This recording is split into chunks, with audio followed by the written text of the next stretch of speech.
ho! Hey, happy Thursday. Happy December 23rd. Welcome to Heading Back to the Window with Scott and Scott. I am your host, Scott Steen, lead handicapper at winnersandwhiners.com. And I'm your co-host, Scott Rochelle, senior handicapper over winnersandwhiners.com. And together, we make up the little show we call Heading Back to the Window. We do it every day right here on the YouTubes, the Facebook, the Twitter, the Twitch, whatever it is you kids are into. Every day, 3 p.m. Eastern, 2 p.m. Central, as we attempt to help you and guide you on your journey as you try to head back to the window. It's good to be here on Thursday. Quick reminder before we get rolling, we will be off tomorrow as far as our regular show goes. We'll be doing our NFL show. We are going to be off the next 2 Fridays, Christmas Eve tomorrow, New Year's Eve on Friday. So we'll still be doing our regular picks. I know I will. You're going to be doing your regular videos, Scott? Yeah. Okay. Haven't missed a day in, 4 years. I'm not going to start now. Okay. All right. Very good. So you have that to look forward to. If you really miss us, you can check out our daily videos as well. Hope everybody's doing well. JC Stone in the house says, greetings, Scott and fellow peeps. What's up, JC? Good to have you with us as always. How'd you end up yesterday, buddy? You do okay, Scott? Overall, ended up losing the play of the day with Army, so that was not fun, minus the 6.5. Yeah. We'll get to that game in a bit. I did have the money line, so I guess it worked itself out to some degree. Besides that, didn't really have much action. It was a pretty underwhelming card. I've been noticing more and more how much more I dislike the cards because I don't know who's playing in the NBA half the time, and I feel like half the games have double-digit spreads at this point. Have you noticed that too? I have, and it's very difficult because you've got, of course, the transfer portal, and you've got the opt-outs in bowl games. You've got the NBA COVID situation. You got the NHL. They're off for a while. It's just, it's just an extra layer of excitement, because handicapping was so easy before. It was 2 years ago, it was just a piece of cake. And now it's gotten hard. Mm-hmm. So, you roll with the punches, you adapt. We're not here to make excuses. Everybody's in the same boat, but it does take some of the fun out of it. It really does. A lot fewer angles, it seems like. This sums up our watchers and viewers perfectly. R. Rivera says, Merry Xmas. Merry Xmas, R. Rivera, by the way. Kevin Solano stops by and says, Thursday night football. It's a beautiful thing. Brad Crawford says, happy holidays. No surprise. Brady Cook's nice performance for Mizzou last night. My son played select basketball with him at an early age. Nice, humble kid, obviously very athletic. Yeah. As a Mizzou grad, Scott, I want to be happy about the performance last night. I want to be happy with Bazelak gone. They tried, Yeah, they did. And, hey, speaking of Bazelak, transfer portal for him, and like and subscribe today, or Connor Bazelak will be transferring to your favorite school. That's right. You fuckers can have him for a while. So you better get in there and like and subscribe. Kevin says, I did not see that coming from Mizzou. Obviously, neither did I. That was my number one bull pick in my confidence poll. You had 3.5. What's that? I had 3.5. I sure the hell did. Boy, you can toss that in the big goddamn CLV garbage bin, as that number went up to 7. I had it at 3.5. I felt so fucking smart. I couldn't even hardly contain my head in the same room. And all down in flames, Scott. We will get to that game. I know it's hard not to say. It's hard not to talk about it, but we will. Don't bet on the Pacers. Always a good plan here for the. I'm looking at the over in that game. If I'm going to play it with them against Houston, I feel like the over is the only play because Indiana is a streaky team, but Jalen Green's back for Houston now. They still can't guard anybody. If I'm going to play the Pacers game, which I'm not, I would take the over. Mm-hmm. I do want to wish everybody a Merry Christmas. I know it is a couple days here before Christmas. Merry Christmas, Happy Holidays. Scott, as a non-Christian, are you offended when I say Merry Christmas? Is that offensive to you? No. Yeah, doesn't make a difference to me. I don't identify as a Christian either, and I don't find it offensive in any way, shape, or form. It's one thing that we talked about with regard to comment section on like our separate videos and whatever, Right. It takes a lot to get me annoyed, if really anything to get me annoyed. It's really not something that happens that often. So I could tell like intentions when it comes to wishing me, a happy holiday for something I don't celebrate. There's worse things you can do, you know? Yeah. Yeah. No, You can tell me to fuck off. I mean, that's worse, you take it in the I'll take spirits it. and you take it. It's the spirit it's intended. Somebody saying Merry Christmas. They're friendly. They're having a nice greeting to you. Fuck, I'm not going to be a dick about it. What? I say thank you and I move on. That's kind Right. of how it goes. That's all you got to do. That's all you got to do. Sometimes I think America's gone a little soft, buddy. A little 10-ply here for the fucking Well, United States of actually, America. I do this like nobody cares. Yeah, Nobody no. cares, Nobody gives just say Merry Christmas to you or Happy Holidays to you right back, and you go on about your day. Come on. You got a very good poker face. I don't know. They must be talking a bit about you. But both of us have played poker, so it could be either one. That's right. Do you do anything, especially where you wear sunglasses or anything at the table? You cover your face when you go in a hand? No. I just Yeah? go whatever. No. Have you Just sit ever down, played live enjoy. poker? Yeah, of You ever course. played live poker in a casino? Yeah. I played Okay. in the Seminole Hard Rock in Florida. I've played in Vegas numerous times. Okay. I just didn't know if you'd been to Vegas. Counting my chips at the Mirage. What's that? Right? Isn't that the line? Counting my chips at the Mirage? Yeah. Did you have it? Did you have it, Scott? I had it a couple of times. I've made money in Okay. Vegas. I can't say that I play that high stakes. I'm usually playing 1-2. Yeah. But there's yeah, juicy 1-2 games in Vegas. That's like 2-5. I found the Excalibur to be the juiciest because the players there are absolutely terrible. Awful. It's tourist I city. cleaned up at the Excalibur numerous times. Yeah, I could see that. Don't think sunglasses should be allowed. I could see that. You ever get people who wear mirror sunglasses? You can see their hands. I think that they should be allowed, but only reflective ones. Yeah, agreed. Dogs have been barking. Oh, somebody asked about San Francisco tonight. I think you and I are both on the Niners. We're both fans of that play. I was. The fact that AJ Brown is coming back is a bit concerning. So I am curious how much he's going to actually play. But the Niners are a team that I think is just better, and I think they should win the game. But we've seen a lot of very, let's just say, ugly football middle of the week. Yeah. That's kind of been the trend of our show and the rants we've had. So I'm not taking the over. Let's put it that way. Agreed. By the way, Bronco, to answer your question, 1-2 means the small blind, big blind. It's $1, $2. No, it's a no limit game. It just tends to play a little smaller. You've got usually smaller limits of what you can bring on the table and things like that. Yeah, so Joe and I agree. The Niners line does scream Titans. That's why I don't want to say it reminds me exactly like the Chiefs-Chargers game, where you're looking at the line going, I don't really know what's going on here. But Tennessee's defense has been good.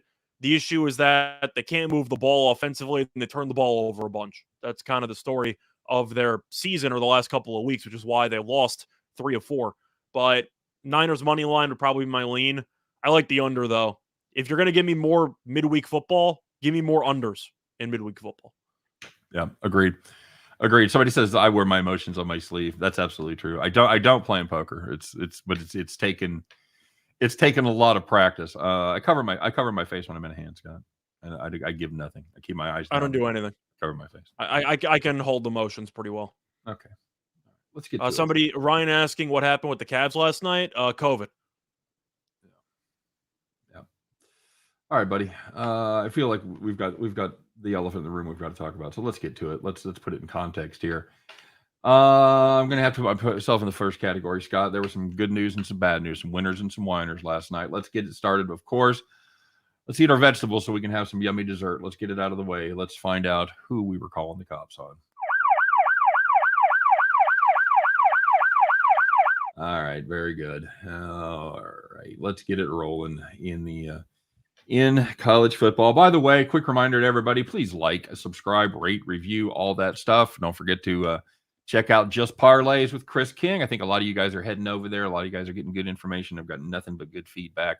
So make sure you check Chris out on the Whiners Sports Betting Network every day, 1:30 p.m. Eastern, 2:30 p.m. Or 12:30 p.m. Central Time. So, all right. So if you had if you had Missouri on the money line last night, like my pal Scott Reichelt. Oh, you had the other side. You had Army on the money I had line. Army money line, but So they had a tremendous comeback. Drove 99 yards to take the lead by 1 point with 1:11 left. wasn't 99 Army, yards. It was I forgot how many yards it was. 98 yards. No, they punted on that drive. They got the ball back after. No, they pinned him at the 1. Yeah, and Missouri punted. Then Army punted again, and then Missouri got the ball back at like their own 19 or something, 17. No, that's not accurate. No, I don't believe that's true. It's 100% accurate, but okay. All right, because Missouri went on a long drive. I told you they were gonna go 99 yards. I'm telling you, they punted. I'm telling you, they punted. Then Army got the ball back and went 3 and out. But it doesn't matter. Missouri got the ball back. Well, they turned it over. They didn't punt. They turned it over. That was the turnover, right? No, the turnover was when they punted. Anyway, all right. They led by 1 point. I'm telling you, I'm right, but it doesn't matter. It doesn't matter at all. They led by 1 point with 1:11 left. Army's quote unquote no huddle offense went 51 yards in 6 plays. Good God. He kicked a 41-yard field goal to win as time expired. I couldn't have fucking cared less as I had Army in minus the points. I felt good for you, though. Don't get me wrong. Well, you were caught in no man's land because you're rooting against a team that screwed you. Yeah. But you didn't want me to lose. So I really put you in a box. You did. And one of them is my alma mater. And I'm rooting and I'm rooting actively against them because I fucking hated this team so much all year. All right. By the way, the touchdown drive was 83 yards, 133 off the clock. Okay. They punted when they got the ball at the 2. That's right. And that's right. That's when Army didn't go for it with the 4th and 2. They didn't go for it. That resulted in the pin at the 2. Then Missouri punted. Army went 3 and out when they got the ball at around midfield. Oh, that's right. They just had to pick up one first down. Game's over. They didn't do it. Couldn't do it. All right. Moving on, Scott. So, looking at another sport, thankfully, you had a matchup between Delaware State and Temple, and if you took the over 133.5, go to a meeting, but you were in good shape. You had 130 points with 2:18 to go, and you had 3 points the rest of the way. Game landed 133. Finally, a game we talked about yesterday. We said, who in the hell would St. Thomas be favored over? If it's not Nebraska-Omaha, who they just played, it's got to be Denver, and it was. But maybe you didn't like laying points with St. Thomas. That makes sense. Maybe you just took them on the money line. No, that's legit. I think they were -1 in the game in the end. Yeah, they ended up they were like a 3-point favorite, and actually Denver money came in. But they led by 15 points at halftime.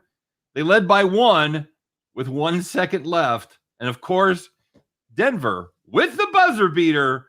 Count it, baby. St. Thomas. Ooh, tough first season in the big boy conference. They lose by a point. If you had St. Thomas on the money line there, again, you should probably maybe think about it and do a meeting, but you definitely got screwed. Time to call the cops. I didn't know the Summit League counted as a big boy conference, but it is for a D3 team that converted. That's what I'm saying. It's all about context, buddy. All right, so there was some good news out there. There were some people that were in the right spot, and we did have for all the bitching I did go 1-1 on the premiums, as I had a nice play on that on the early game. But because why William and Mary is terrible. That's why. Keep that in mind. If you had some of these, though, this was the spot to be. You were nice, easy day because you were sitting in the rocking chair.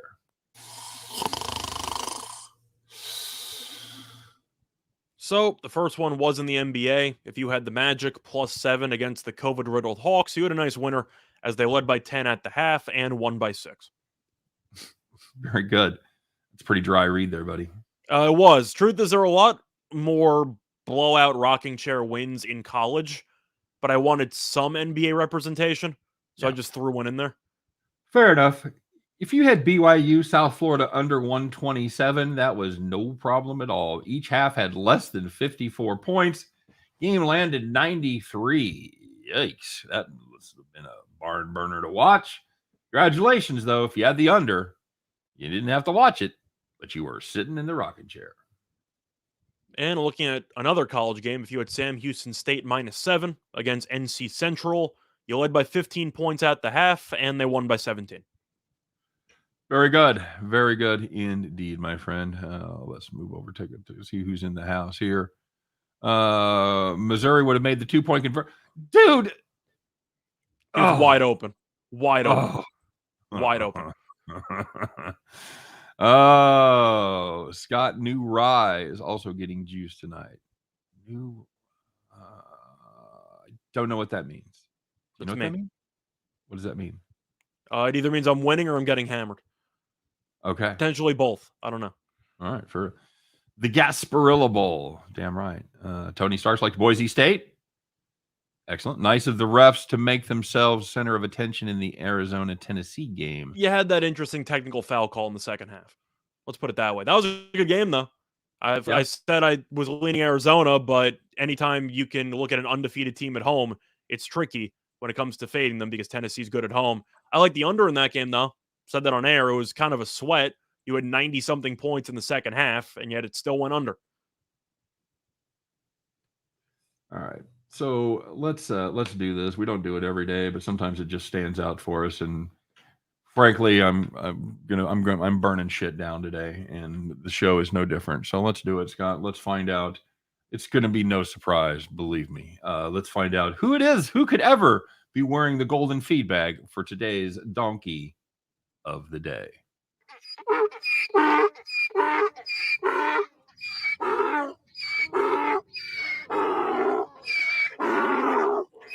I need about 60 more seconds of a donkey braying today. That's not even enough. Okay. I'm going to take this one, Scott.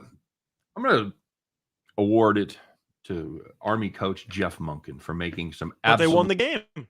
Fuck off. Makes some ridiculous decisions down the stretch. We talked about a couple of them.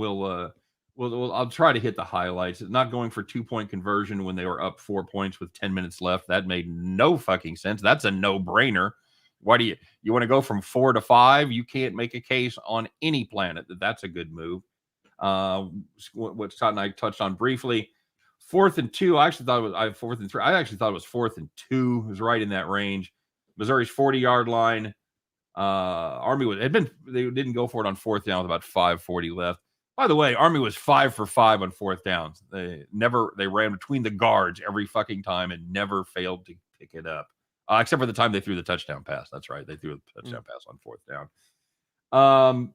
And probably the most horrific, egregious thing on this list was the defense they played on the last Missouri drive. It wasn't exactly prevent defense. They didn't roll everybody back, but they played incredibly soft, too deep coverage with the cornerbacks. I think every corner was about 11 yards off the line of scrimmage. I was going to say 10 yards off the line of scrimmage. It was just a ridiculous fucking display of defense. They never tightened it up as Missouri got past midfield.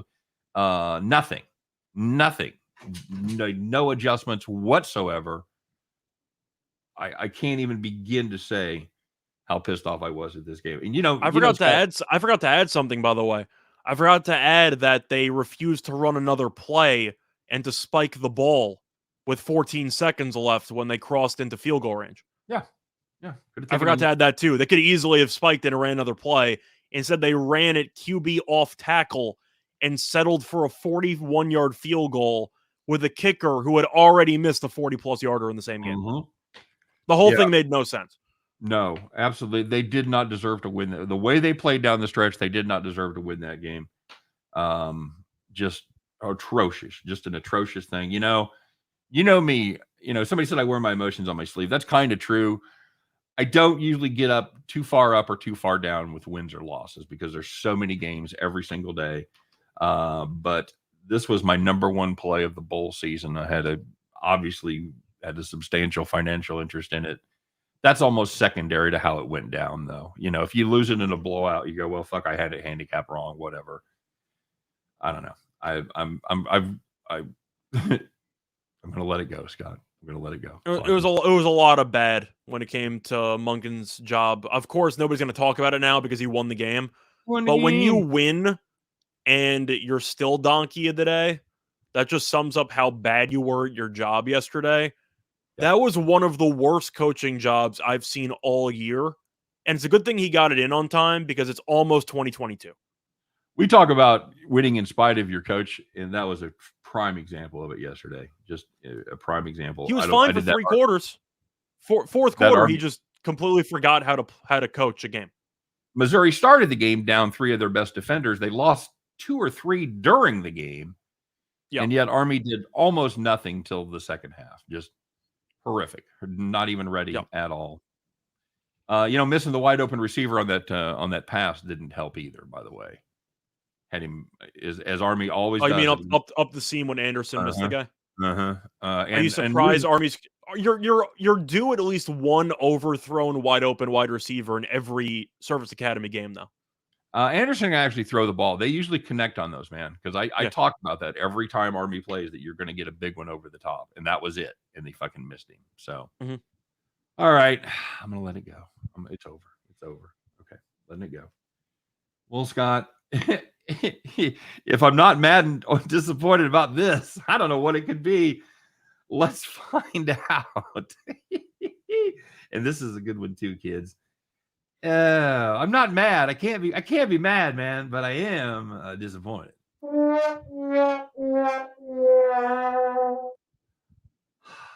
right.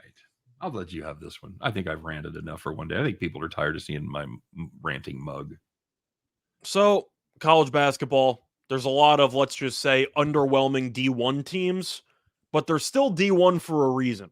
It's because, comparatively speaking, they're still pretty good at basketball. Right. And Cal State Northridge is an example of one of those teams. Not very good, but comparatively speaking, they are decent because they're D1 compared to other divisions, etc. Anyway, they were playing at home yesterday against Bethesda University. And Bethesda is not an NCAA program. It is an NCCAA program, which stands for the National Catholic College Athletic Association. If you never heard of it, that's cool. They'd probably lose to a D2 team.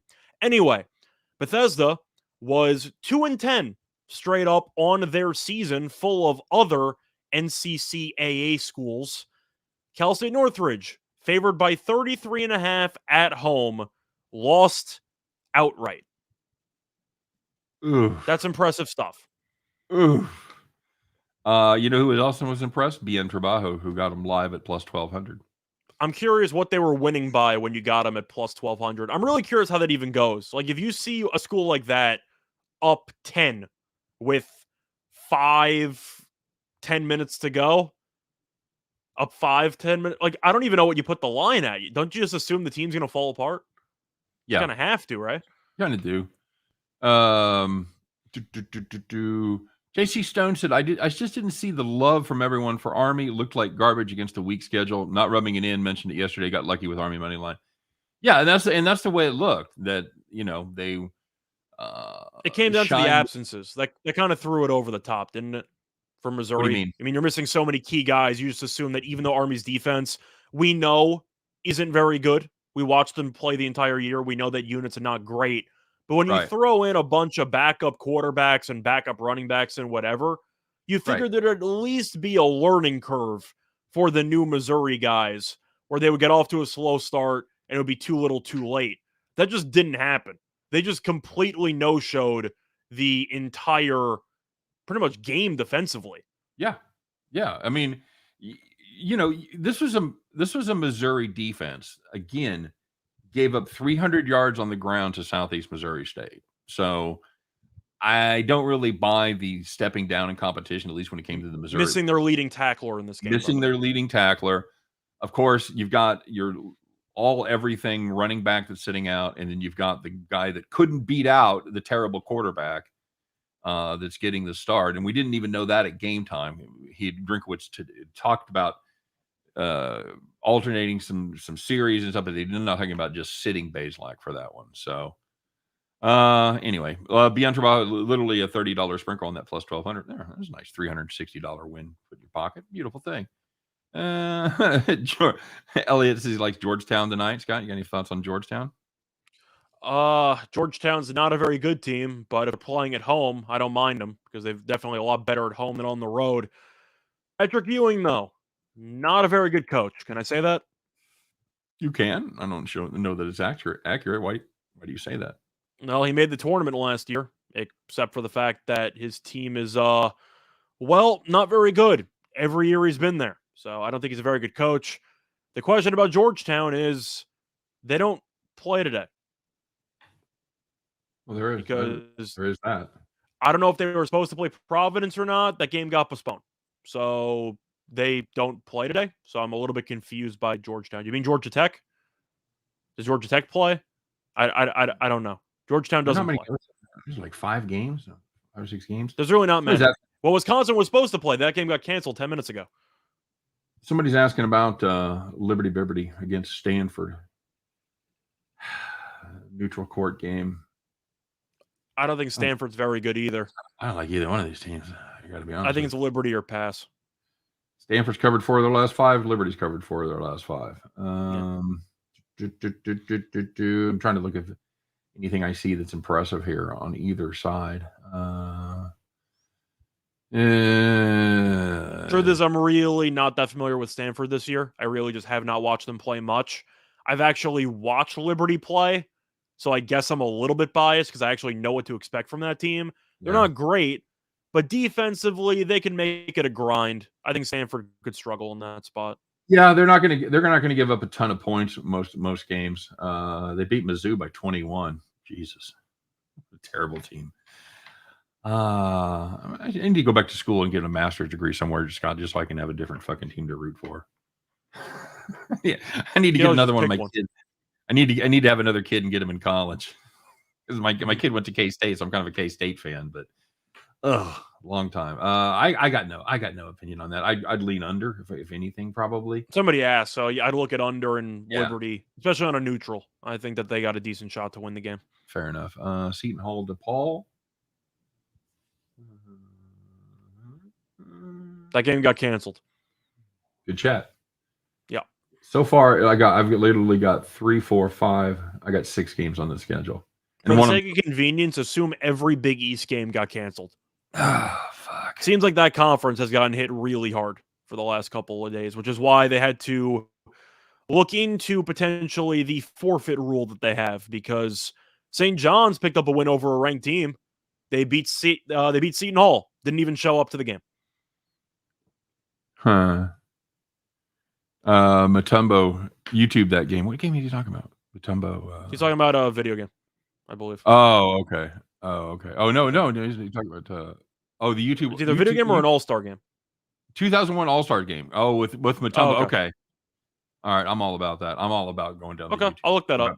You go down the YouTube rabbit holes. Every time I think of Mutombo, though, I think of the Geico commercial. Not in my house. It's fantastic. Those are some great. Yeah, a real game. Yeah, I realized you meant the All-Star game. Yeah, we're on it, brother. We're on it. What's that, Wagner? I loved that play. Wagner was up 4. I believe they had 52 points at the half. Fuck. Yeah, I really like the under there. We talked about the bowl game already in the video yesterday. Nothing really has changed. I thought more people from Florida would opt out. Some of them are transfer portaling, but they're still playing in the game, which I find pretty fascinating. But nothing's changed about my opinion. The no coach situation. Is that a big deal? I think it matters if you believe, A, the guy doesn't really know what he's doing when it comes to overseeing everything over the course of a 60-minute game. And 2, if he's not going to be the coach for next year anyway, are the players really going to buy completely in? I still question motivation. I don't know why Florida would care about this game. Yep. I still like UCF plus the points in the under. Yep, I agree. I totally agree. What's UCF quarterback? Mikey Keene. He's not exactly a good thrower, but he can run a little bit. Yeah, he's an average arm at best, but he's got some wheels. Yeah. Bian Trabajo says YouTube rabbit holes how I found y'all. There you go. God bless the rabbit holes. It's a lot of fun, and all of a sudden you look up and you're like, oh fuck, where did that hour go? Mm-hmm. Super Sly. Good to see Super Sly around. I haven't seen Super Sly much. So now we're back to COVID betting. Rosters are under siege. Stay safe out there, people. Yep, agreed. We talked about it yesterday a little bit, that maybe there's a little bit of reason for hope with this new variant, that it's going to burn fast and then be done. So Still, we'll see. you just still have to wait it out. There's still a time period where it's going to suck. So Yeah. Well, and again, it's people are, and I love when people say, well, the vaccines obviously aren't working because people are getting COVID. That's never been the design of the vaccine from the time they brought it out. it's mostly just for symptom management. What they talked about in their efficacy is it keeps. I know the initial data was somewhere around for Pfizer and for Moderna was around 90%, keeping you out of the hospital and keeping you from dying. It was never about. It's never. That's what mRNA is not designed to prevent transmission. Although the latest data, not on Omicron but on Delta, says it prevents the transmission about 4 times. You're about 4 times less likely to transmit than you are. You have less than 4 times the viral load to transmit. So it does help a little bit in transmission, but it really helps bad outcomes. So all I know is I had it. I got over it in a week, so the vaccine worked for me. But of course, everybody's their own case study. I see Elliot saying that he's stuck in New York City traffic. I hope you're not driving, because A, you're on here texting, and B, you're in the city, so you should probably never want to drive in the city. I looked at, and this is the last thing I'm going to say about it. I don't want to go into the COVID rabbit hole, but I looked at the vaccine the way I look at a bowl game where I hate both teams. That's the best. You have 2 choices, and you're faced and you have to make a choice. So, do I love putting my faith in drug companies that up till 2 years ago I castigated as being all about profit-hungry bastards with no sense of community or social responsibility? No, I don't love doing that.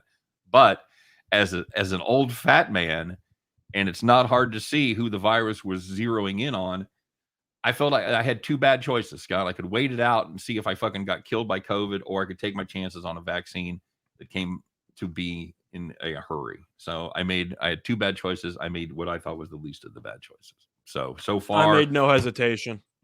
I got it immediately. I wanted to go to Vegas. That was the way I was going to do it. There you go.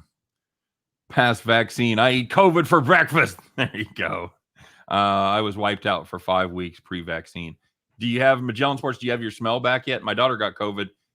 They did the Regeneron treatment. They did the monoclonal. They were vaxxed, and they did the monoclonal antibody as well as soon as they got symptoms, and they were better in like 2 days. So I highly recommend that as well. It's a shame that part has been politicized. It's been politicized on both sides.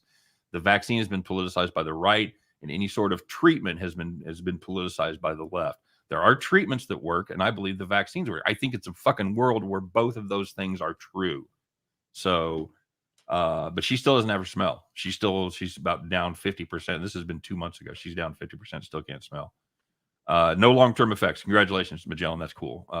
That's great, because I know there are some long haulers that had some shit that they had to deal with for a while. So, wife got it in January, still can't smell, says Larry McCoy. Yeah, although Larry, you got to admit, you have to take less showers. That's a good thing. But yeah, it's supposedly it'll come back, but again, we don't really know. We're dealing with 2 weeks, 2 years of this shit. So, okay, that's it. This is our holiday show. I don't want to, again, didn't want to go down there, but everybody wants to know kind of where you stand. That's where I stand. There's no good choices in this. And there's no fucking good outcomes. So, you have any thoughts on the NFL game tonight?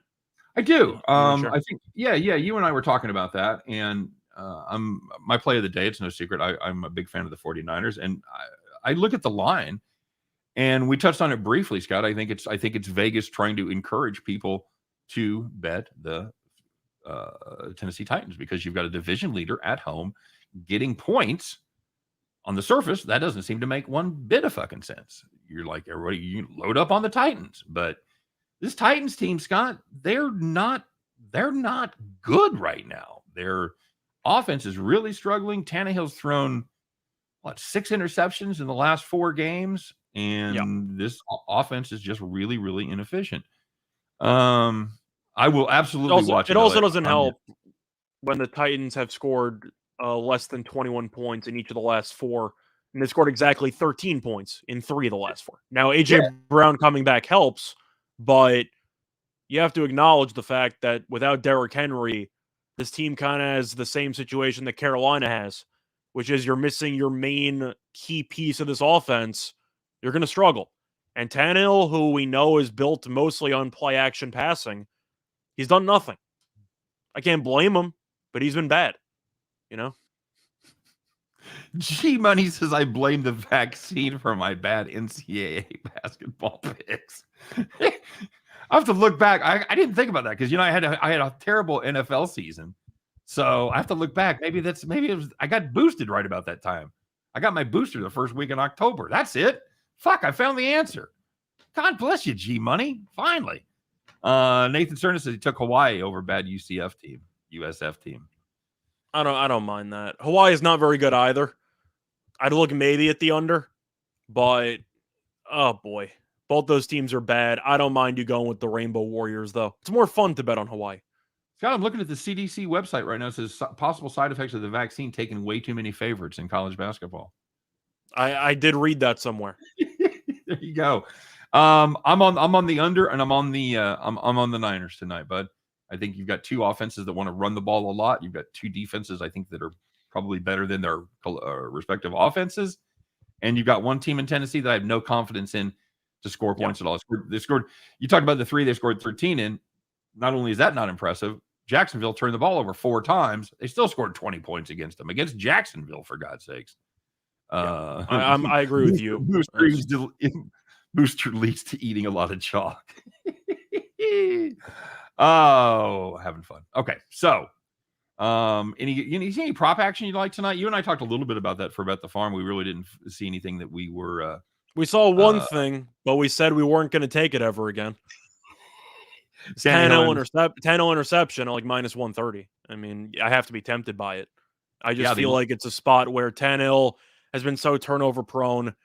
Running the ball has been something that Titans have actually been good at, but San Francisco's defensive line has done pretty well against the run.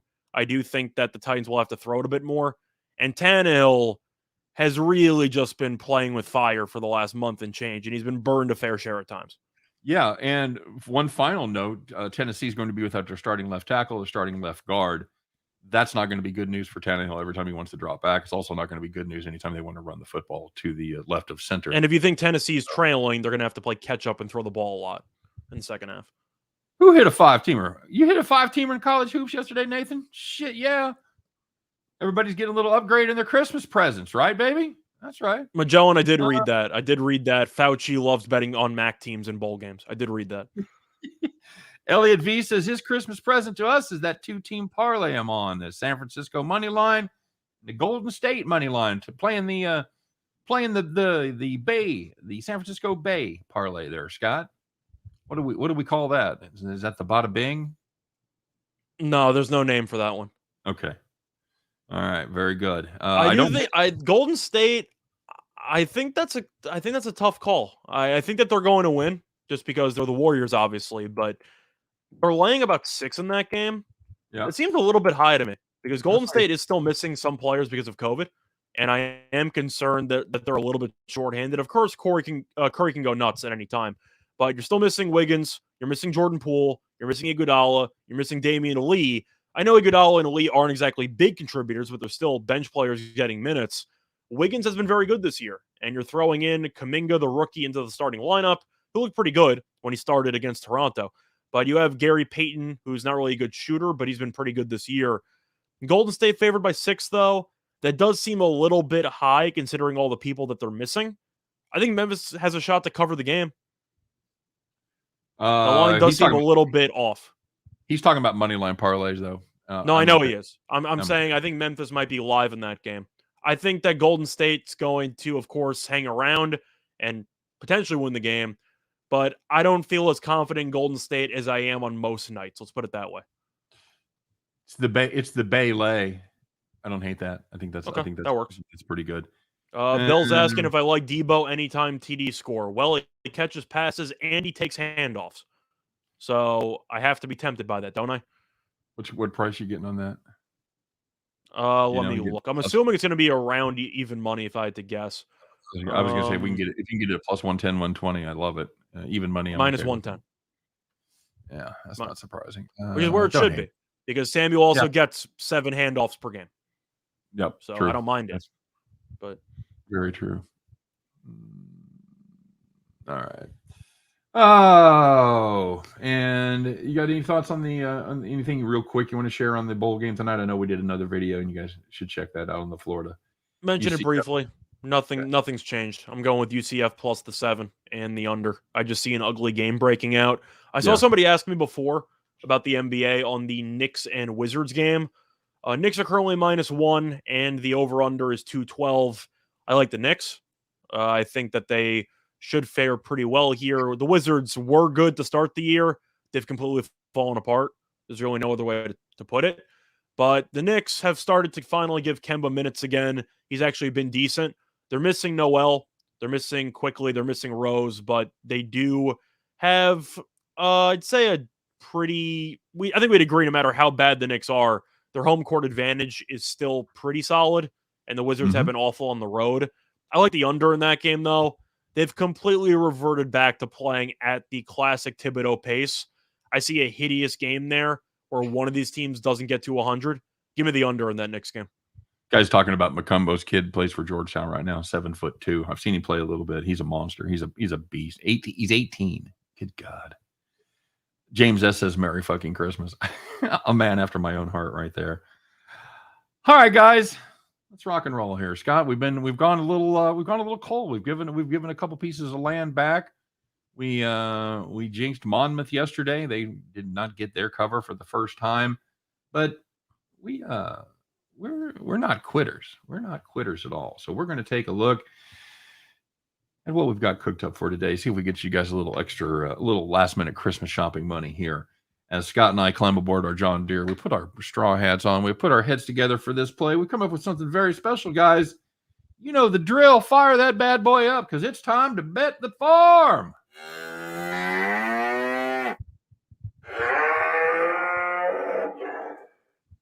All right, no banjo music today, Scott. You got to earn that banjo music, and we did not. We had Monmouth yesterday, and they disappointed. So, again, they're dead to us. No, not true. But we are. We have the nice thing about doing the last show of the week. We have the whole weekend to come up with the play, and that's exactly what we've done.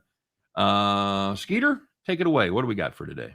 So we're looking at an NFL matchup for Sunday Night Football between Washington and Dallas, and we like the under 47 at -115 on DraftKings. I've already seen a couple of 46.5s appear. 47, no chance that's available by game time. Take it now if you want to be a line move. But Washington offensively has been a mess lately. Scored less than 21 points in each of the last 4 games. Washington also had to play on Tuesday, so it does have a short week to recover.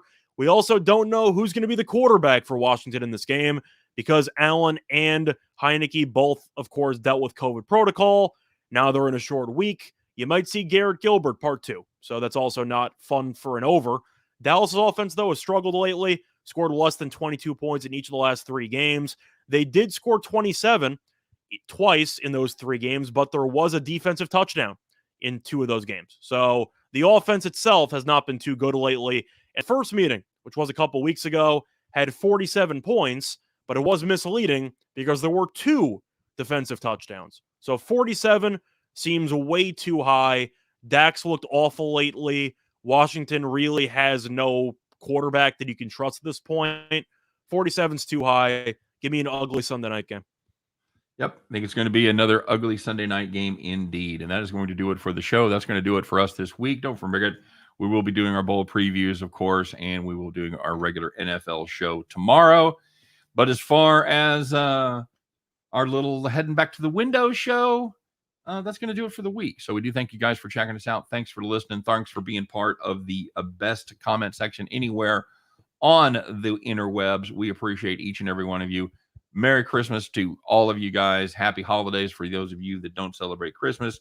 And for the rest of you that don't celebrate anything, happy Friday. Enjoy the weekend. You guys have a great day. Take care, everybody, and good luck. Let's make some money tonight. What do you say, Scott? You ready? Yep. Let's do it. Let's make some money. You guys have fun. We'll see you next time. Take care.